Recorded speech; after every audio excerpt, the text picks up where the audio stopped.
कल्पना कीजिए, एक ऐसा युद्ध जो सिर्फ धरती पर नहीं बल्कि तीनों लोकों की किस्मत तय कर रहा था। एक तरफ धर्म, मर्यादा और सत्य, और दूसरी तरफ अहंकार, शक्ति और छल। और इस महासंग्राम के बीच एक ऐसा नाम जो हर संकट में उम्मीद बनकर उभरता है, महाबली हनुमान।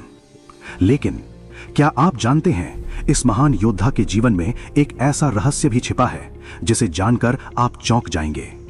क्या सच में हनुमान जी के भी पुत्र थे? कहानी शुरू होती है जब माता सीता का हरण हो चुका था और भगवान श्री राम उन्हें खोजने के लिए वानर सेना के साथ निकल पड़े थे। तभी हनुमान जी समुद्र पार करके पहली बार लंका पहुंचते हैं।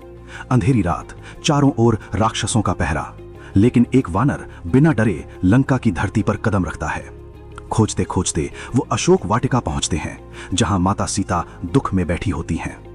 हनुमान जी उन्हें प्रभु श्री राम का संदेश देते हैं और उनके मन में आशा की लौ जला देते हैं। लेकिन अब समय था लंका को उसकी सीमा दिखाने का। रावण के सैनिक हनुमान जी को पकड़ लेते हैं और उनकी पूंछ में आग लगा देते हैं। लेकिन वो भूल गए कि ये कोई साधारण वानर नहीं है। जैसे ही आग लगती है, हनुमान जी विशाल रूप धारण करते हैं और पूरी लंका को अग्नि में झोंक देते हैं। चारों ओर आग, हाहाकार और रावण का अभिमान पहली बार कांप उठता है। ये था लंका दहन। लेकिन यहीं से शुरू होती है एक और रहस्यमयी कहानी। जब हनुमान जी समुद्र पार करके वापस लौट रहे थे, तभी उनके शरीर से पसीने की एक बूंद समुद्र में गिरती है। वो बूंद साधारण नहीं थी, उसमें छिपी थी दिव्य शक्ति। समुद्र की एक मछली उस बूंद को निगल लेती है और समय के साथ उसके गर्भ से जन्म होता है एक बालक का। उस बालक का नाम था मकरध्वज, एक ऐसा बालक जिसकी शक्ति स्वयं हनुमान जी की तरह थी। समय बीतता है और राम रावण के बीच भयंकर युद्ध शुरू हो जाता है। हर दिन एक नई लड़ाई, एक नया वार। लेकिन अधर्म हमेशा सामने से हमला नहीं करता। रावण का भाई अहिरावण, एक मायावी और शक्तिशाली राक्षस, वो छल से रात के अंधेरे में भगवान राम और लक्ष्मण का अपहरण कर लेता है और उन्हें ले जाता है पाताल लोक।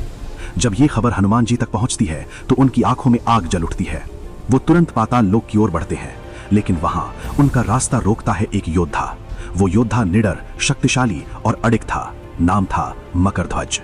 पिता और पुत्र आमने सामने खड़े थे, लेकिन दोनों एक दूसरे को नहीं जानते थे। भीषण युद्ध शुरू होता है। गदा की टक्कर से पाताल लोक कांप उठता है। हनुमान जी भी हैरान थे कि ये बालक इतना शक्तिशाली कैसे है। आखिरकार हनुमान जी उसे पराजित कर देते हैं और तब मकरध्वज कहता है, मैं हनुमान का पुत्र हूं। यह सुनकर क्षण भर के लिए सब कुछ शांत हो जाता है। हनुमान जी आश्चर्य में पड़ जाते हैं, क्योंकि उन्होंने तो कभी विवाह भी नहीं किया। तब मकरध्वज अपनी जन्म कथा सुनाता है और तब हनुमान जी समझ जाते हैं कि ये उनका ही अंश है। लेकिन धर्म सबसे ऊपर था। मकरध्वज ने अपने कर्तव्य के लिए अपने ही पिता से युद्ध किया और यही एक सच्चे योद्धा की पहचान है। अंत में हनुमान जी उसे आशीर्वाद देते हैं और उसे पाताल लोक का राजा बना देते हैं। तो अब सच साफ है, हनुमान जी का केवल एक ही पुत्र माना जाता है, मकरध्वज। लेकिन ये कहानी हमें क्या सिखाती है कि सच्चा योद्धा वही है जो अपने कर्तव्य के लिए अपनी भावनाओं से भी ऊपर उठ जाए। और हनुमान जी हमें ये बताते हैं कि असली शक्ति सिर्फ बल में नहीं बल्कि भक्ति और धर्म में होती है। तो अगर आपको ऐसी ही रहस्यमयी और शक्तिशाली कहानियां पसंद हैं तो वीडियो को लाइक करें और चैनल को सब्सक्राइब जरूर करें। जय श्री राम, जय बजरंगबली।